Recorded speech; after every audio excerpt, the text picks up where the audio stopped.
Allô tout le monde, j'espère que ça va bien, ici Kim et aujourd'hui je vous retrouve pour mon book haul du mois de mai. Donc il y a certains livres que j'ai achetés en librairie, en personne et d'autres en ligne, d'autres que j'ai reçus aussi. Donc on va déballer tout ça ensemble et je vais avoir une petite figurine aussi parce que je me suis gâtée. Si ça vous intéresse, restez avec moi.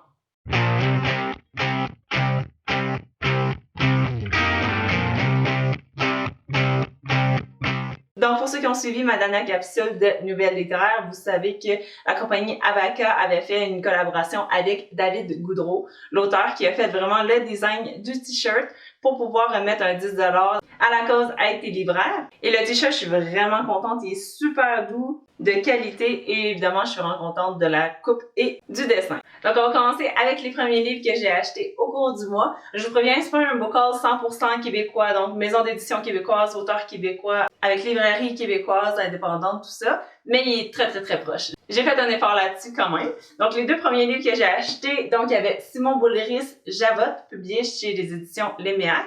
Et ça se trouve avec l'histoire de la méchante sœur de Cendrillon. Je sais pas si vous vous souvenez, les deux demi-sœurs de Cendrillon, c'était Javotte et Anastasie. Donc, le roman va se concentrer sur la vie de la plus méchante, Javotte. Ça dit, ce roman qui navigue allègrement entre l'obsession sexuelle, la réflexion existentielle, la cruauté et la recherche du bonheur, est un antépisode du conte moderne de Cendrillon. Et donc, on va suivre pas mal la détresse et le quotidien de cet enfant-là. En fait, elle a 17 ans, mais c'est ça, comment sa mère est cruelle, froide, méchante, puis comment qu'elle-même, elle est comme ça avec sa propre sœur. Donc, j'avais vraiment hâte de lire un premier livre de Simon Boulris, et donc, je vais faire une première incursion dans son œuvre grâce à celui-là.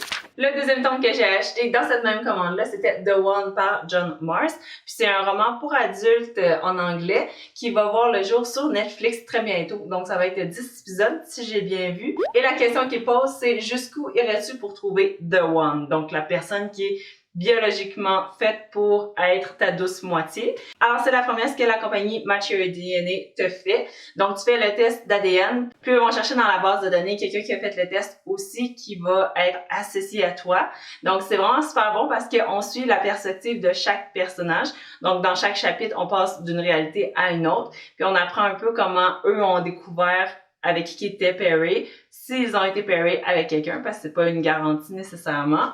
Puis je vais vraiment la série Netflix parce qu'on se plonge ça dans plusieurs perspectives et finalement, au bout du compte, ça se rejoint. Donc ça, c'est ce que j'ai aimé le plus. Je vous en parle plus dans mon wrap-up. Le prochain livre que j'ai acheté, c'était sur Renaud Bré. Donc je vais le découper tout de suite. Je l'ai pas encore fait pour qu'on le voit sur caméra. J'espère que... Il était quand même haut. J'ai bien fait de faire attention. Donc les emballages, là. C'est pour ça que j'ai des livres sur zéro déchet, je suis pas capable de dealer avec. Bon, j'ai pas fait trop de dommages. Donc, voilà ma césarienne. On va l'extirper. Ah, parfait. Merci, service à la clientèle de Renaud Bré. Donc, génial.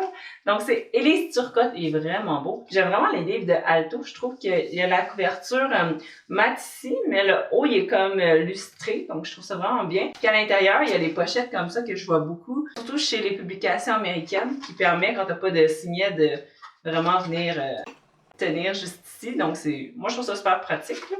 Alors, c'est Élise Turcotte, l'apparition du chevreuil. Je voulais le lire parce que j'avais vu qu'il était dans le palmarès, je pense, sur leslibraires.ca, sur, je pense que c'était finaliste pour le prix des libraires. Bref, la prémisse m'intéressait beaucoup. Et c'est au 21e siècle, en deux révoltes féministes, une écrivaine se retire dans un chalet après avoir été victime de harcèlement sur les réseaux sociaux. Donc, juste ça m'intéressait vraiment beaucoup. Remontant le cours de la colère, une histoire familiale revient la hanter, au cœur d'une tempête qui, à la fois, obscurcit et enlumine le paysage. Elle appréhende la forêt où rien n'est tranquille. Le chalet voisin se dresse comme une menace. Et si on l'avait suivi? Donc, c'est la partie que j'ai hâte de voir, l'atmosphère du chalet, parce que moi, je m'ennuie vraiment beaucoup de mon chalet. J'essaie de respecter les recommandations du gouvernement qui dit de pas changer de région, mais j'ai vraiment hâte d'être en pleine nature avec mon pitou et tout ça. Donc, c'est ça pour ce roman-là. Il est assez court, donc j'ai vraiment hâte de pouvoir me plonger dedans. Peut-être me le garder quand je vais aller au chalet. Pourquoi pas? Et finalement, la deuxième enveloppe, c'est un service de presse, donc on va pouvoir l'ouvrir. Qu'est-ce qui est le fun avec ces enveloppes-là? Si j'ai pas besoin de massacrer, il y a comme une languette faite juste pour ça. Donc, youhou! C'est vraiment le fun. Ils mettent vraiment beaucoup d'efforts sur leur packaging, les éditions Louisiane Rousse. Donc ici, on a un petit pamphlet. Ça dit « La première maison d'édition YA francophone en Amérique ». Si vous savez pas, moi, c'est comme ça que je les ai connus. C'est que j'aimais beaucoup le YA en anglais. Puis eux, ils publient vraiment du YA comme québécois. Donc autant le genre fantastique que contemporain. Donc vraiment intéressant, je vais pouvoir le feuilleter. C'est vraiment fun, il est vraiment bien fait. Cool! Donc, et le livre que j'avais demandé, oh wow, il est super beau. Le rouge, vraiment, la couverture, même le fond ici, là, je vais vous laisser regarder, là. Wow! La qualité de la couverture aussi, c'est molle, c'est vraiment beau. Sérieux, il est tellement belle la couverture, là, je pourrais comme la regarder toute la journée. Là. Donc, c'est de Véronique Blanchette, Scarlett, livre 1. Donc, ça, c'est vraiment le fun. Parce que ça fait longtemps que je me suis pas plongée dans une série fantastique. Et le premier tome s'appelle Le Faucheur d'âme. Donc, c'est l'histoire de Scarlett qui mène une vie bien ordinaire sur la fermette des Terrans, sa famille adoptive. Cependant, son apparence particulière dérange non seulement sa mère adoptive, mais aussi les villageois de Messis. Un jour, alors qu'ils se rendent au village, ça c'est très important parce que Scarlett, je sais pas si vous avez remarqué, il n'y a pas de TTE, donc c'est un gars, c'est pas une fille. Donc juste ça, j'ai hâte de voir qu'est-ce que ça va amener à l'histoire. On continue. Un jour, alors qu'ils se rendent au village, Scarlett découvre qu'il est doté de pouvoirs magiques. Devant cette révélation, il entreprendra un voyage dans l'espoir de trouver des réponses sur son passé, mais surtout sur ses origines hybrides. Et qui est ce faucheur, ce mage occulte qui dérobe les âmes? Donc vraiment intriguant si vous voulez chercher un bon fantasy. Donc je remercie vraiment beaucoup la maison d'édition Louisiane Rousse de m'avoir envoyé cet ouvrage-là parce que j'ai vraiment super hâte de le lire. Puis en plus, j'arrête pas de les voir super actifs sur les réseaux sociaux. Depuis le début de la crise, ils en arrachent comme pas mal toutes les maisons d'édition. Mais ceux-là, qu'est-ce qui les distingue, je trouve, c'est qu'ils essayent de trouver plein de moyens originaux pour un peu aller à contre-courant, pour survivre et garder leur maison d'édition ouverte, évidemment. Donc, allez voir leur site web, il est super beau. Puis en plus, tu peux commander des livres directement sur leur boutique en ligne. Donc, voilà! Ensuite, la dernière batch de livres que j'ai acheté, j'ai été la chercher directement en librairie. Donc, c'était vraiment le fun de un peu, même si ça n'a pas été long parce que l'expérience a vraiment changé puisque c'est seulement un client à la fois dans la librairie puis pour avoir commandé d'avance. Donc, ça, c'est pas pour toutes les librairies. Moi, celle que je suis allée, c'était comme ça. Il y avait 3 employés avec le masque. Et les livres, j'ai été vraiment les chercher de manière impulsive parce que le premier, j'en ai entendu parler le matin même. Ça m'intéressait, fait que je l'ai mis dans mon panier d'achat et j'ai été le chercher. Donc, c'est de Marc Aurèle, ou peut-être que vous connaissez le nom de ce philosophe-là sur le nom de Marc Aurelius. Et ça s'appelle « Penser pour moi-même », suivi du manuel d'Épictète. Donc, ça, c'est un livre plus philosophique, même il fait un peu école, je trouve. Il est vraiment beau, tout illustré comme ça, là. J'aime ça. Bref, ça, c'est recommandé par un YouTuber français que je suis vraiment tombée dessus at random parce que ça m'était suggéré dans mon feed de YouTube. Et le gars disait que ce livre-là, c'était vraiment fun parce que ça nous aidait à penser un peu à nous, puis d'avoir une meilleure opinion de nous-mêmes, mais aussi ça faisait des réflexions sur le bonheur en général, comme quoi dès que tu l'as, ça te donne une occasion d'être malheureux si tu le perds. Parce que quand tu t'attaches à des choses que tu peux pas contrôler, les perdre, ça fait comme plus mal. Bref, j'explique pas super bien, mais lui m'a vraiment donné le goût de le lire en me parlant de qu'est-ce que lui avait retenu de ce livre-là. Il est quand même assez développé, donc j'imagine qu'il y avait pas juste ce qu'il nous a parlé. Donc j'ai hâte de voir l'interprétation que moi je vais en faire. Et c'est le genre de livre que je vais lire avec mon cahier de notes à côté pour me souvenir de choses, ou peut-être surligner dedans, je suis comme pas trop sûre, mais d'habitude, il faut vraiment qu'un livre soit spécial pour que je surligne dedans, puis que je pense que je vais le relire plusieurs fois. Donc, à voir, c'est pour moi-même.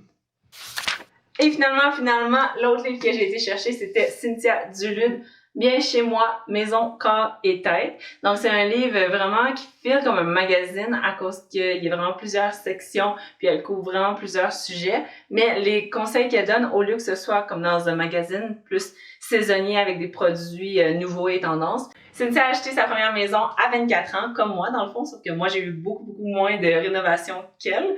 Et elle nous partage tous ses trucs là-dessus, autant au niveau décoration que plantes aussi d'intérieur, un chapitre qui m'intéresse vraiment beaucoup, mais qui m'intimide un peu en général. Mais elle nous rassure vraiment beaucoup en disant, peu importe quelle couleur est ton pouce, tu vas vouloir lire ces conseils-là pour un peu apprivoiser la chose. Puis elle nous parle évidemment de tous les trucs, les noms de plantes qui sont intuables puis tout ça. Donc c'est quelque chose qui m'intéresse vraiment beaucoup.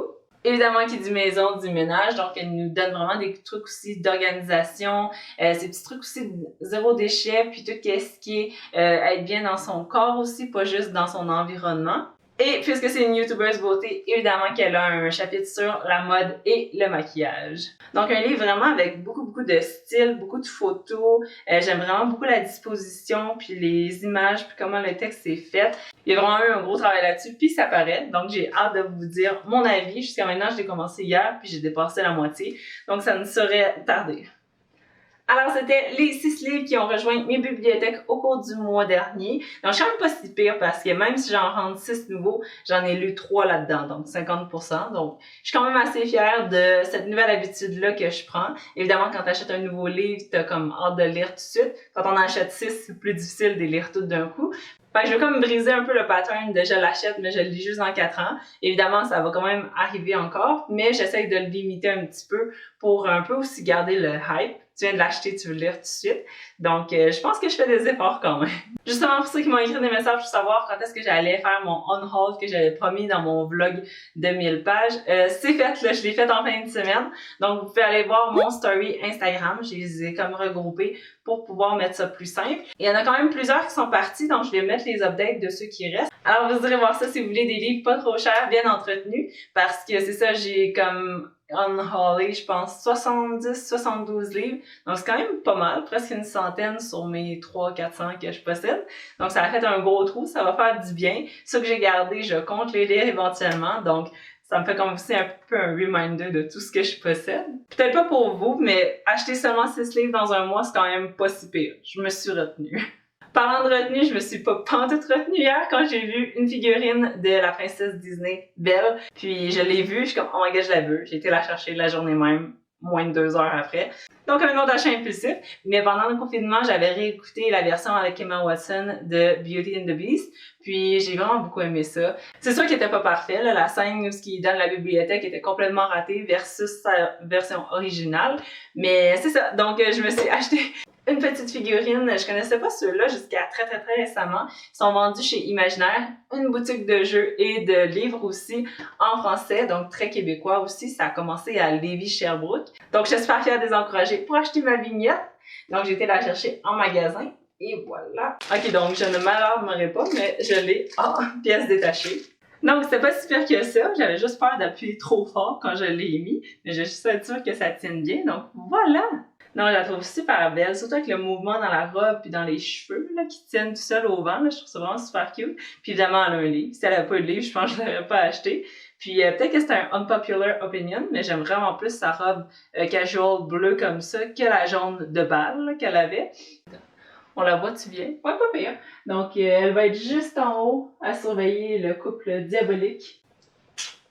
Alors voilà, c'était tout pour mon bocage. J'espère que vous l'avez apprécié. Il était assez raisonnable, comme j'ai dit, je trouve, pour ce mois-ci. Ne manquez pas mon wrap-up qui va venir sous peu sur ma chaîne. J'ai pas beaucoup lu aussi, environ le même nombre de livres que j'ai acheté. Donc ça va être à suivre. Bye bye!